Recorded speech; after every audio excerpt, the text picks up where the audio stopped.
ഇവിടെ തമ്പാനൂർ ഫ്രണ്ട് ഞാൻ അച്ഛനെയും അമ്മയും കയറ്റാൻ വേണ്ടി വന്നതാണ്.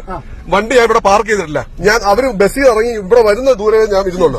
അപ്പൊ സാറിന് ഇവിടെ പാർക്ക് ചെയ്ത് ശരിയായില്ല, സ്റ്റേഷൻ കൊണ്ട് ഇപ്പൊ ഫൈൻ അടക്കണമെന്ന്. അതാണ് സാർ പറയുന്നത്.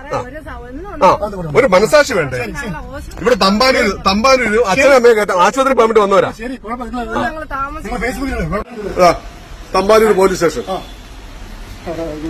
അച്ഛനും അമ്മയും കയറ്റാൻ വന്നാണ്.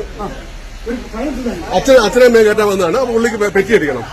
ഇതാ അച്ഛനും സ്റ്റേഷനിലെ അമ്മയും സ്റ്റേഷനിലെ ഇവിടെ പാർക്ക് ചെയ്തിട്ടില്ല. കഴിഞ്ഞ ദിവസം തമ്പാനൂര് ബസ് സ്റ്റാൻഡിന് മുന്നിൽ നടന്ന ഒരു സംഭവം, അത് വളരെ മനുഷ്യത്വരഹിതമായ ഒരു പോലീസുകാരൻ്റെ ഇടപെടലിനെ തുടർന്ന് ഞാനിട്ടൊരു വീഡിയോ, ആ വീഡിയോ വൈറലാകുകയും അതിപ്പോൾ ഒരുപാട് ചർച്ച നടക്കുകയും ചെയ്യുന്ന ഒരു സാഹചര്യത്തിലെ അതിൻ്റെ ഒരു വിശദീകരണം കൂടെ പറയാൻ വേണ്ടിയാണ് ഈ വീഡിയോ. കാരണം ആ വീഡിയോയിൽ പലരും പറയുന്നുണ്ട്, നിങ്ങൾ പറഞ്ഞ ഭാഗം ശരിയാണ്, എന്നാൽ അതിനു മുമ്പ് എന്താണ് സംഭവിച്ചതെന്നുള്ളത് പറയുന്നുണ്ട്. ഇപ്പോൾ കഴിഞ്ഞ 25 വർഷമായിട്ട് ഞാൻ തിരുവനന്തപുരത്ത് താമസിക്കുന്ന ഒരാളാണ്. എൻ്റെ അച്ഛനും അമ്മയാണ്. അച്ഛനും അമ്മയും ഈ 25 വർഷക്കാലത്തിനിടയ്ക്ക് എത്രയോ പ്രാവശ്യം തമ്പാനൂർ ബസ് സ്റ്റാൻഡിലും റെയിൽവേ സ്റ്റേഷനിലും വന്നിറങ്ങുന്നു. നമ്മൾ കാറിൽ ചെല്ലുന്നു, കയറ്റിക്കൊണ്ട് പോകുന്നു. ഇന്നലെ നടന്ന സാഹചര്യം എന്ന് പറഞ്ഞാൽ ഞാൻ വണ്ടി കൊണ്ട് അച്ഛനും അമ്മയും ബസ്സിൽ നിന്ന് ഇറങ്ങി എന്നെ വിളിച്ചു, ഞങ്ങൾ വന്നു എന്ന് പറഞ്ഞു. അപ്പോൾ ഞാൻ സാധാരണ പതിവ് പോലെ വണ്ടി അവിടെ കൊണ്ട് നിർത്തി. പക്ഷേ അവർ നടന്ന് കാറിൻ്റെ അവിടെ എടുത്തെത്താൻ ഇച്ചിരി സമയം എടുത്തു എന്നുള്ളത് സത്യമാണ്. കാരണം ബസ് നിർത്തുന്നത് നമ്മൾ നെടുമങ്ങാട് ആ റൂട്ടിലൊക്കെ പോകുന്ന സൈഡിലാണ് എപ്പോഴും നിർത്തുന്നത്. ഇത് എറണാകുളം പോകുന്ന റൂട്ടിൽ അപ്പുറത്ത് കൊണ്ടുപോയാണ് ബസ് നിർത്തിയത്. അപ്പോൾ അവിടെ നടന്നു വരാൻ ഇച്ചിരി സമയം എടുത്തു.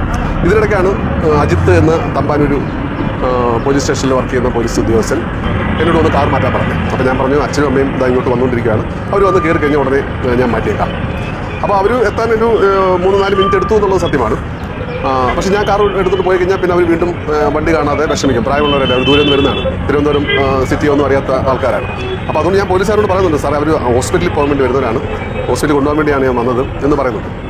പെട്ടെന്നാണ് പുള്ളി ഡോർ തുറന്ന് കാറിനകത്ത് കയറി തമ്പാനൂർ ബസ് സ്റ്റാൻഡിലോട്ട് പോകും, അല്ല സോറി തമ്പാനൂർ പോലീസ് സ്റ്റേഷനിലോട്ട് പോകും, അവിടെ പോയി പെറ്റി അടിച്ചിട്ട് പോയാൽ മതി. ഞാൻ പറഞ്ഞു എൻ്റെ അച്ഛനും അമ്മയും വന്ന് കാറിൽ കയറിയിട്ട് ഞാൻ പോകത്തുള്ളൂ.